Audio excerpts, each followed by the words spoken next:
যে মানুষটা তোমাকে পাত্তা দিচ্ছে না, যে মানুষটা তোমাকে ইগনোর করছে, সেই মানুষটা তোমার জন্য পাগল হয়ে যাবে। যে মানুষটা তোমাকে ছেড়ে গেছে, সেই মানুষটা তোমার জন্য আফসোস করবে। নিজেকে এমন ভাবে স্মার্ট এবং কনফিডেন্ট করে তোলো।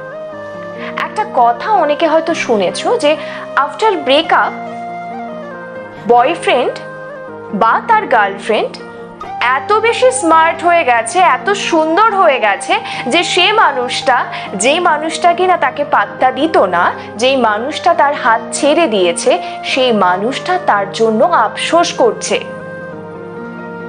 তাহলে সেই বয়ফ্রেন্ড বা সেই গার্লফ্রেন্ড নিজের মধ্যে কি এমন চেঞ্জ এনেছে যার জন্য সবাই অ্যাট্রাক্ট হচ্ছে? এবং আরো যদি ভালো করে বলি, সেই পুরনো প্রেমিক বা প্রেমিকা আফসোস করছে যে কেন আমি ওকে ছেড়ে দিলাম। যখন আমার সাথে রিলেশনে ছিল তখন তো এতটা স্মার্টও ছিল না। আসলে সেই মানুষটা উঠে দাঁড়াতে শিখে গেছে। সেই মানুষটা যে সময়টা তোমাকে দিচ্ছিল বা তাকে দিচ্ছিল, যে সময়টা নষ্ট করছিল, সেই সময়টা সে এখন নিজের জন্য খরচ করছে এবং নিজেকে অনেক ইমপ্রুভ করেছে। তুমিও চাইলে স্মার্ট এবং কনফিডেন্ট হতে পারো। কয়েকটা ছোট জিনিস যদি তুমি মাথায় রাখো, তুমি অবশ্যই অনেক স্মার্ট এবং কনফিডেন্ট হবে। নিজেকে স্মার্ট এবং কনফিডেন্ট দেখানোর জন্য সবার প্রথম যেটা করতে হয়, যেটা আমি বারবার বলি, নিজেকে গুরুত্ব দাও। নিজেকে গুরুত্ব দিলে সবাই তোমাকে গুরুত্ব দেবে। আর কি করতে হবে? আমাদের কনফিডেন্ট দেখানোর চেয়ে কনফিডেন্ট কিন্তু ভেতর থেকে ফিল করতে হবে। তাই নিজেকে কনফিডেন্ট ফিল করানোর জন্য সব সময় পজিটিভ ভাবো। আমাদের মধ্যে এরকম অনেকে আছে যে কোনো একটা বিষয় নিয়ে সবসময় নেগেটিভটাই আমাদের মাথায় চলে আসে। নিশ্চয়ই কোনো খারাপ হবে, নিশ্চয়ই কিছু ভুল হবে। এই জিনিসগুলো ভাবা বন্ধ করে পজিটিভ ভাবো। যেই মুহূর্তে তুমি পজিটিভ ভাবতে শুরু করবে, সেই মুহূর্তে তোমার কনফিডেন্ট লেভেল অনেক বাড়তে থাকবে। হতে পারে তোমার মনটা ভালো নেই, তোমার কোনো কাজ করতে ইচ্ছে করছে না, শরীরটা ঠিক দিচ্ছে না, মনটা ঠিক দিচ্ছে না। সেক্ষেত্রে তুমি যখন তোমার পুরো ডেটাকে ছোট ছোট শিডিউলে ভাগ করে নেবে এবং সেই অনুযায়ী কাজ করতে শুরু করবে, এন্ড অফ দ্য ডে যখন তোমার কাজগুলো কমপ্লিট হয়ে যাবে, তুমি কিন্তু অনেক বেটার ফিল করবে, তুমি অনেক বেশি কনফিডেন্ট ফিল করবে। এইভাবেই কিন্তু তুমি ডে বাই ডে ইমপ্রুভ করতেই থাকবে। সুতরাং কনফিডেন্ট হতে গেলে আগে ভেতর থেকে ফিল করাতে হবে। এবারে কথা বলবো ভাষা নিয়ে। আমাদের প্রত্যেকের উচিত সুন্দর করে আস্তে আস্তে ধীরে ধীরে কথা বলা এবং সব সময় একটা রিল্যাক্স মোডে থাকা। তাড়াহুড়ো করলে চলবে না। নিজেকে স্মার্ট কনফিডেন্ট তুমি যদি বানাতে চাও, অফকোর্স তোমার কমিউনিকেশন স্কিলের ওপর কাজ করতে হবে। তুমি যখন লোকের সাথে কথা বলছো তখন কিন্তু খেয়াল রাখতে হবে যে আমি কিভাবে কথা বলছি, আমার কথাগুলো শুনতে কি ভালো লাগছে, বা যার সাথে কথা বলছি সে কি আনন্দ পাচ্ছে, তার মনে হচ্ছে যে কনভারসেশনটাকে এগিয়ে নিয়ে যাবে। এমন যেন না হয় তুমি রেলগাড়ির মতো কথা বলে যাচ্ছ, সে কিছু বুঝতেই পারছে না। চেষ্টা করো অল্প কথা বলতে, কিন্তু যখনই কথা বলবে তখন কিন্তু বুঝে শুনে কথা বলবে। যারা ভীষণ রকম সাকসেসফুল এবং বড় বড় লিডার বা যারা আমাদের মন জয় করে, তারা কিন্তু প্রত্যেকে খুব সুন্দর করে কথা বলে এবং আস্তে আস্তে কথা বলে। তুমি কিন্তু এই জিনিসটার উপর অবশ্যই কাজ করবে। এবারে আমরা তো এক একজন এক এক জায়গার হই, আমাদের প্রত্যেকের কথায় কিছু না কিছু আঞ্চলিক টান চলে আসে। এমনটা কিন্তু নয় তুমি যে ভাষায় কথা বলছো বা যেভাবে কথা বলছো সেটা ভুল, কখনোই নয়। এবং তুমি যে ভাষায় কথা বলো সেটাতেই কথা বলা উচিত। তুমি যে ভাষায় স্বাচ্ছন্দ্য বোধ করো। হুট করে অন্য একটা ভাষা অ্যাডপ্ট করে তোমাকে কথা বলতে হবে এবং তাহলেই তুমি স্মার্ট হবে, এমনটা নয়। ধরো তোমার ইংরেজিতে অতটা ভালো দক্ষতা নেই, সেক্ষেত্রে তুমি ইংরেজি বলাটাকে অ্যাভয়েড করো। এমনটা নয় যে তোমাকে স্মার্ট হতে গেলে ইংরেজিই বলতে হবে, এমনটা নয়।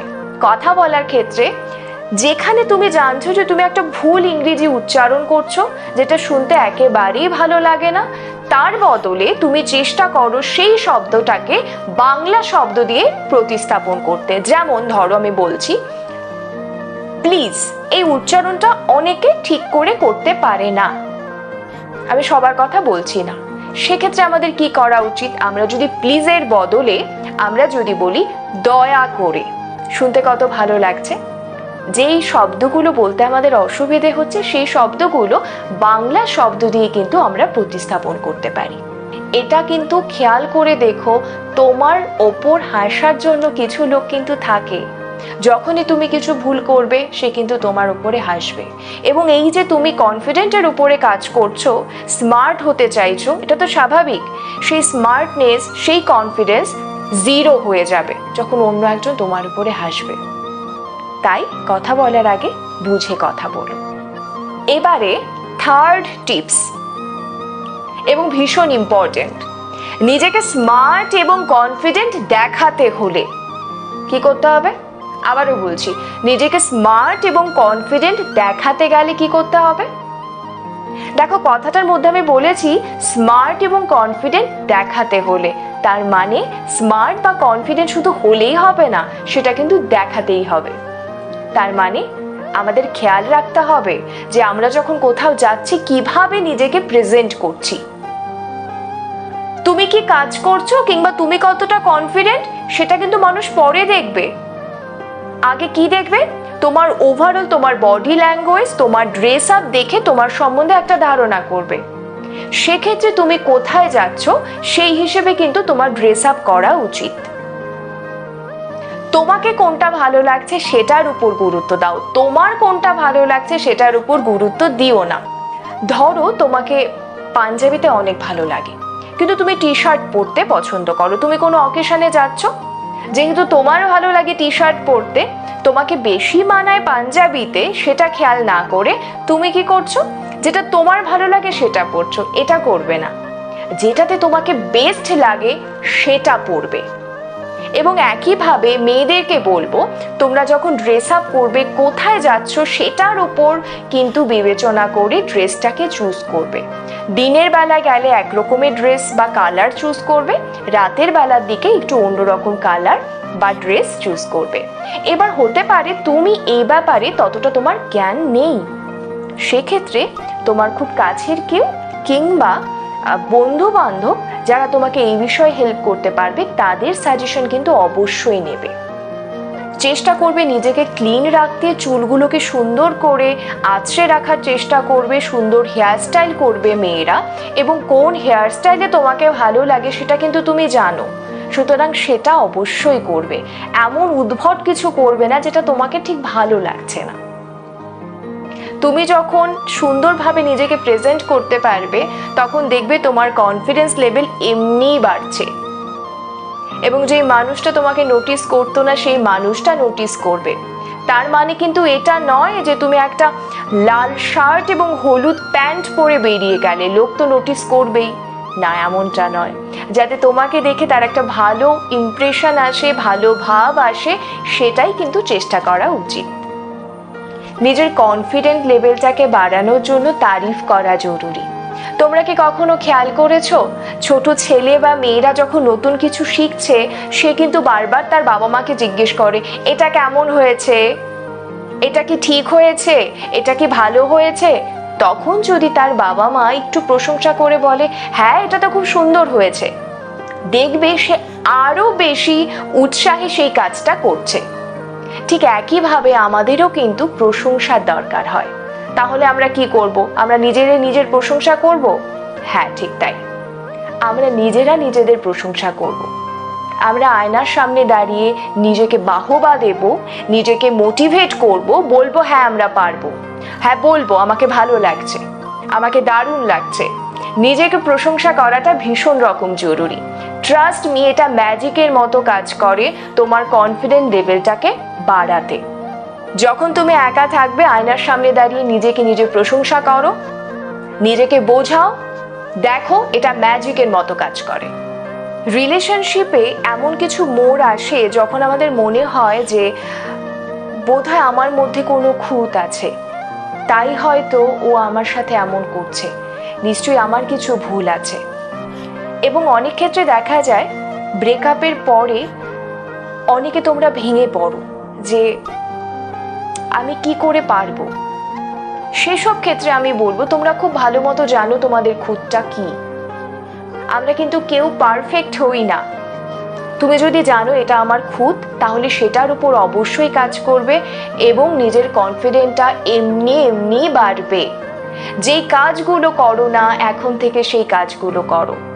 তুমি হয়তো একটু ত্বকের যত্ন করো না, তুমি হয়তো একটু শরীরের যত্ন করো না, শুধু মন খারাপ করে বসে থাকো, এটা আর করবে না। সুন্দর করে সাজো, স্কিন কেয়ার করো, শরীরের যত্ন নাও, বই পড়ো, নিজের নলেজ বাড়াও এবং বাইরের জগৎটার সাথে মিশে দেখো। শুধু ছোট্ট এইটুক যে জগৎটা তুমি বানিয়েছো সেইটুকু কিন্তু তোমার জগৎ নয়, তার বাইরেও আরো বিশাল বড় একটা জগৎ আছে, সেটার সাথে পরিচিত হও। দেখবে তুমি নিজের মধ্যে অনেক পজিটিভ এনার্জি ফিল করতে পারছো, অনেক বেশি কনফিডেন্ট তুমি হচ্ছ এবং অনেক স্মার্ট নিজেকে বানিয়ে ফেলছো। যখন কেউ তোমার দিকে তাকাবে সে ইমপ্রেস হয়ে যাবে। পুরনো মানুষটি যদি তোমার দিকে তাকায় সে ভাববে এটা কি করে হলো। আমরা চাই এটা হোক। নিজেকে এমন ভাবে পরিবর্তন করো, নিজেকে এমন ভাবে গড়ে তোলো যাতে সে তোমার জন্য আফসোস করে এবং সবাই বলে হোয়াট এ কামব্যাক। তুমি সবাইকে শিখিয়ে দাও কি করে বাঁচতে হয়। তুমি হয়ে ওঠো সবার ইন্সপিরেশন। আমি জানি তুমি পারবে।